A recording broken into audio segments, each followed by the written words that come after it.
ഇനി ആരോഗ്യമുള്ള പല്ലുകൾക്കായി doctor ദിനക്സ് family dental clinic തന്നെ ചൂസ് ചെയ്യും. കൂടുതൽ വിവരങ്ങൾക്കായി കോൺടാക്ട് 6238355070. മുട്ടത്ത് സ്പായിൽ പോലീസിന്റെ റെയ്ഡ്.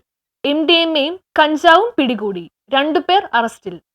മുട്ടത്ത് സ്പായിൽ പോലീസ് നടത്തിയ പരിശോധനയിൽ 24 ഗ്രാം MDMAയും 600 ഗ്രാം കഞ്ചാവും പിടികൂടി. സംഭവവുമായി ബന്ധപ്പെട്ട് നടത്തിപ്പുകാരായ കൊല്ലം മുണ്ടക്കൽ കുഴിക്കാനത്ത് വീട്ടിൽ ഷ്യാം, സുൽത്താൻ ബത്തേരി ചീറാൽ കല്ലുംകര വീട്ടിൽ പ്രസാദ് എന്നിവരെയാണ് റൂറൽ ജില്ലാ ഡാൻസാഫും ആലുവ പോലീസ് ചേർന്ന് അറസ്റ്റ് ചെയ്തത്. ജില്ലാ പോലീസ് മേധാവി M ഹേമലതയ്ക്ക് ലഭിച്ച രഹസ്യ വിവരത്തിന്റെ അടിസ്ഥാനത്തിൽ ഹെലൻ വെൽനസിലായിരുന്നു പരിശോധന. പായിൽ അലമാരിക്കകത്ത് സൂക്ഷിച്ച നിലയിലായിരുന്നു മയക്കുമരുന്ന് കണ്ടെത്തിയത്. വിൽപ്പനയ്ക്കായി സൂക്ഷിച്ചതാണെന്നാണ് ലഭ്യമാകുന്ന വിവരം. ബുധനാഴ്ച വൈകിട്ടായിരുന്നു പരിശോധന. ഡാൻസാഫ് ടീമിനെ കൂടാതെ ഡിവൈഎസ്പിമാരായ J Umesh Kumar, TR Rajesh, inspector VM Kerson, sub ഇൻസ്പെക്ടർമാരായ BM ചിത്തുജി, എൽദോ പോൾ, ബിനിൽ കുമാർ, CPOമാരായ സിറാജുദ്ദീൻ, VA അഫ്സൽ, മുഹമ്മദ് ഷാഹിൻ എന്നിവരാണ് അന്വേഷണ സംഘത്തിൽ ഉണ്ടായിരുന്നത്. News bureau, Kalady.